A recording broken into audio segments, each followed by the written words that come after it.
Alger, le 10 octobre 2036. Abdelaziz Bouteflika est toujours président de la République. Il vient tout juste de rentrer d'un voyage de Russie, où il s'est rendu pour assister aux funérailles de l'ancien président de la Russie, Vladimir Poutine. Ayant beaucoup de difficultés à se déplacer, la société One to Triviva Technologies s'apprête à doter le président Abdelaziz Bouteflika d'un fauteuil roulant dernière génération. Rapide et écologique, le Najet 212 fonctionnera avec un ingénieux mélange d'hydrogène et de zlébia. Non seulement il ne dégage aucune pollution, mais en plus il parfumera les rues d'une douce odeur de barbe à papa. À Paris, Nicolas Hulot a tenu à féliciter et à remercier les chercheurs algériens pour leurs travaux et leur apport à l'humanité. Après plusieurs violations de son espace aérien par les forces armées américaines, avec à leur tête Iron Man, l'Algérie répond clairement en dévoilant Abderrahmane.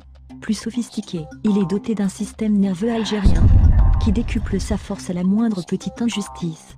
Développé par la société Voilà tu survoles pas mon espace aérien, il est équipé de super radars et sera positionné à la base militaire d'Alger et sera prêt à intervenir à la moindre petite violation.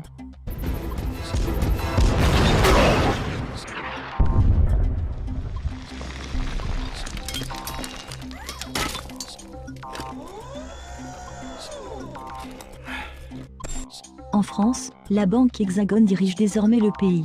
Le gouvernement est constitué des grands groupes du 440, présidé par Alain Total.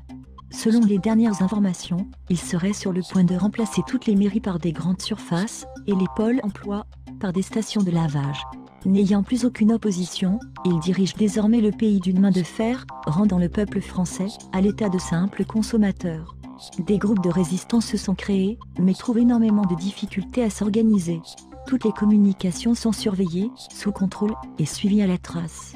La vaccination forcée, qui a eu lieu en 2028, avait permis à leur insu de leur installer une puce.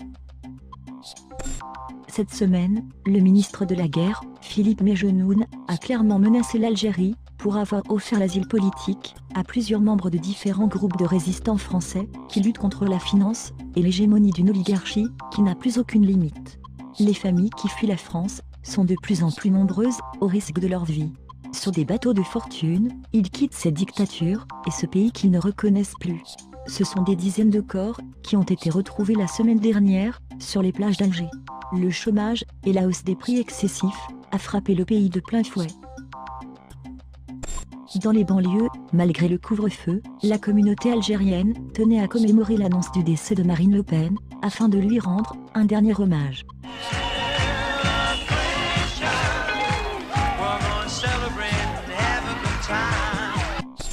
En France, le magazine France Football décerne le titre de meilleur joueur français de tous les temps à Didier Deschamps, suivi de près par Michel Platini et Antoine Griezmann. On retrouve Zinedine Zidane à la 7e place, juste derrière Christophe Dugarry et Olivier Giroud. Karim Benzema ferme ce classement juste derrière Tony Vérel. Éric Zemmour, l'homme de paix, s'est dit très satisfait par ce classement, même s'il regrette la présence de prénoms tels que Karim ou Zinedine. Espace. L'agence spatiale algérienne Azal confirme bien un premier contact avec les habitants de la planète Zitouna.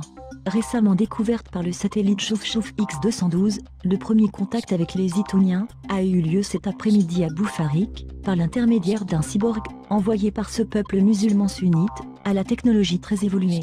La rencontre se serait super bien passée, aux grandes dames des islamophobes terriens, qui n'en reviennent toujours pas de cette énorme découverte. La NASA et le Vatican sont sous le choc. Le pape Jérôme XXXIII a été hospitalisé d'urgence. Les États-Unis ont tout de suite classé la planète Zitouna sur leur liste noire.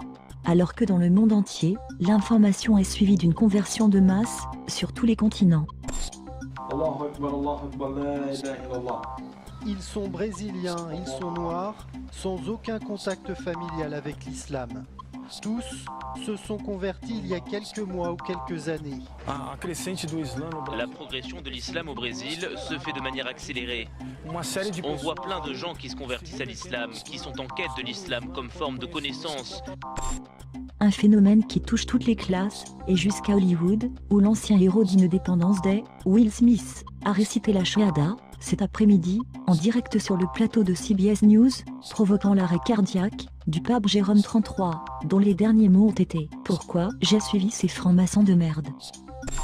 Les images de la rencontre entre le cyborg envoyé par les Zitouniens et les Algériens ont fait le tour des réseaux sociaux.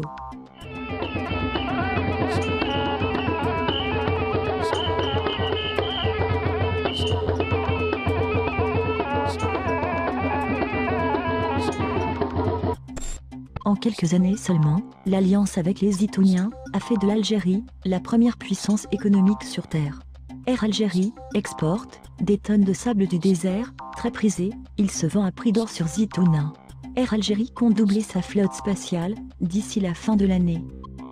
Et pour finir, Blé Division s'est procuré une vidéo exclusive de la chambre à coucher de Ali Benchir.